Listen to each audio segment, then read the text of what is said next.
बच्चों, कैसे हैं आप? अच्छे होंगे। आज के हम वीडियो में देखो 10th क्लास के बारे में तो सबको पता है कि 10th में पेपर किस टाइप से होता है, और जो बच्चे 9th में आए उनको आइडिया नहीं होता कि बोर्ड का जो एग्ज़ाम होता है किस टाइप से होता है। तो बोर्ड के पेपर के आधार पर ही 9th का पेपर बनता है।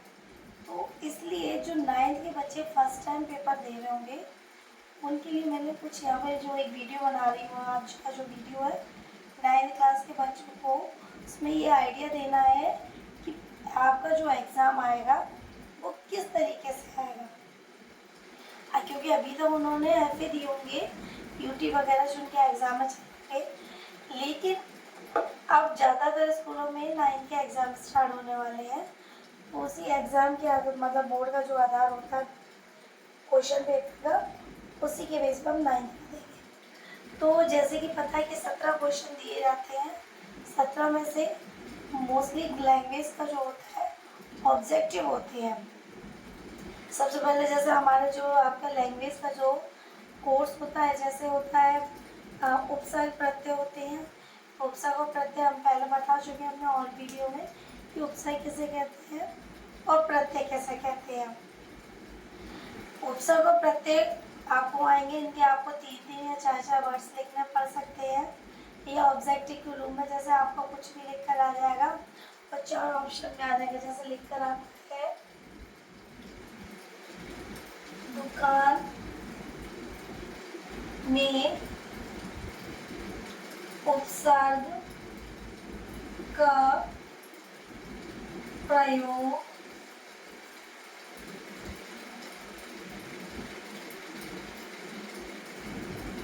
या नहीं, अब हुआ है या नहीं, तो लिखेंगे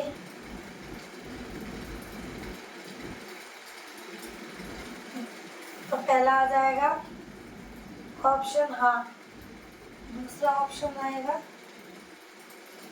नहीं। ठीक है, ये मैंने 2 ही ऑप्शन बताने, वैसे 4 आते हैं। तो यहाँ दुकान में उपसर्ग का प्रयोग नहीं हुआ है, तो हम कहाँ करेंगे, नहीं पर टिक। जैसे ये 2 लिखे हुए इसी तरीके से 4 ऑप्शन आएंगे, हर क्वेश्चन के 4 आएंगे। जैसे कि समास को लेकर आएंगे और अलंकार को लेकर आएंगे, वाक्य जो आपके होते हैं। तो ग्रामर में जो सिलेबस में आपके जो भी दिए हुए होते हैं चैप्टर्स, उन चैप्टर्स को लेके ऑब्जेक्टिव आते हैं। तो अभी तो हम जो कर रहे हैं चैप्टर आपका करेंगे 2 बैलों की का, ठीक है। चैप्टर वाइज हम सबके ऑब्जेक्टिव करेंगे। तो जो भी ऑब्जेक्टिव होंगे मोस्टली आपका जो 9th का पेपर है अभी का हो या लास्ट का फाइनल टर्म आपका हो, दोनों में ही वो ऑब्जेक्टिव आपके काम में आ जाएंगे। क्योंकि 9th में क्या होता है, जो सिलेबस आपका होता है चैप्टर फर्स्ट लेके आपका लास्ट तक चलता रहता है।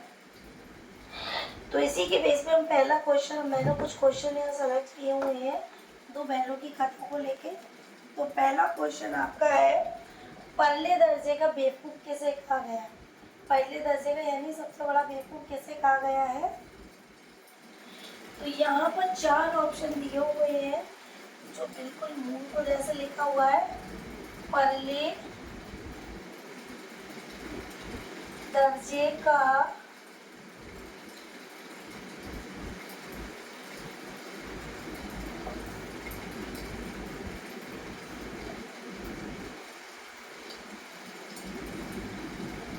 आशय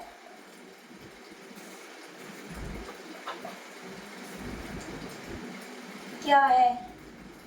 ठीक है, अब यहाँ पर 4 ऑप्शन दिए हुए हैं। पहला दिया हुआ है बिल्कुल मूर्ख, ठीक है। दूसरा ऑप्शन रहेगा आपका सर्वोच्च मूर्ख।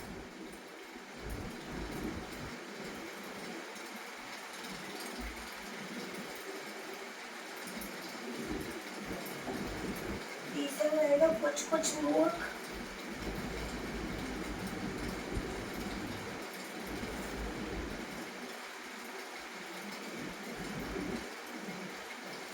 और लास्ट रहेगा ना समझ।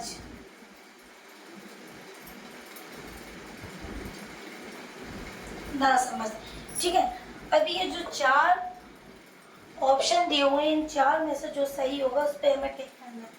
तो यहाँ पर पहले दर्जे का मूल कहा गया है, किसको कहा गया है?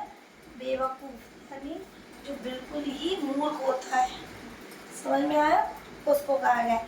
तो इसी के आधार पर मैं आपको कुछ क्वेश्चन बोल रही हूँ, तो आप चाहें उनको लिख ले, नहीं तो अपने बार बार वीडियो में आप देख सकते हैं। दूसरा क्वेश्चन है, आदमी को गधा कहने के पीछे क्या भाव है? अब आदमी को गधा कहा जाता है, किसी किसी आदमी को, हर आदमी को गधा नहीं कहते। अब किसी किसी आदमी को जब गधा कहा जाता है तो उसको गधा कहने के पीछे क्या भाव है? तो ऑप्शन में रहेगा सीधापन, समझदारी, बेवकूफ़ी या फिर सहनशीलता। अब यहाँ पर आदमी को गधा क्यों कहा जाता है? क्योंकि जो आदमी जरूरत से ज़्यादा सीधा होता है, ठीक है, जो व्यक्ति जरूरत से ज़्यादा सीधा होता है, इसलिए उसे कभी कभार गधा कह दिया जाता है। जो ज़्यादा सीधा होता है लोग उसके फायदे वाले, बेवकूफ़ है वो तो गधा है, उससे हम काम करा सकते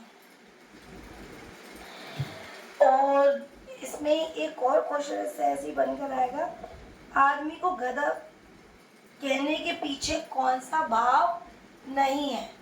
अभी पूछा था है, और अब क्वेश्चन रहेगा भाव नहीं है, यानी आदमी को गधा कहने के पीछे कौन सा भाव नहीं है। दूसरा ये हो जाता है, जो व्यक्ति समझदार होता है उसको कभी भी गधा नहीं है। ऑप्शन वही 4 रहेंगे, जो व्यक्ति समझदार हो उसको गधा नहीं कहा जाएगा। ठीक है, अब तीसरा क्वेश्चन रहेगा, गधा अन्य पशुओं से अलग क्यों है? गधा अन्य पशुओं से अलग क्यों है? यह प्रक्रिया नहीं करता, दूसरा मतलब यह एक प्रतिक्रिया नहीं करता। सेकंड ऑप्शन रहेगा, यह उदास नहीं होता। तीसरा रहेगा, यह घास खाता है। और चौथा रहेगा, यह क्रोध नहीं करता। ठीक है, अब इन चारों में से सही कौन सा होगा? क्योंकि इसको अन्य पशुओं से अलग इसलिए कहा जाता है गधा, क्योंकि ये क्या करता है, कभी भी क्रोध नहीं करता। बीच रास्ते में खड़ा रहे, आप कितना भी हॉर्न बजाना, कितना भी इसको डांटना, आवाज़ देना, ये जो है अपना आप पर मतलब दूसरे पर क्रोध नहीं करेगा।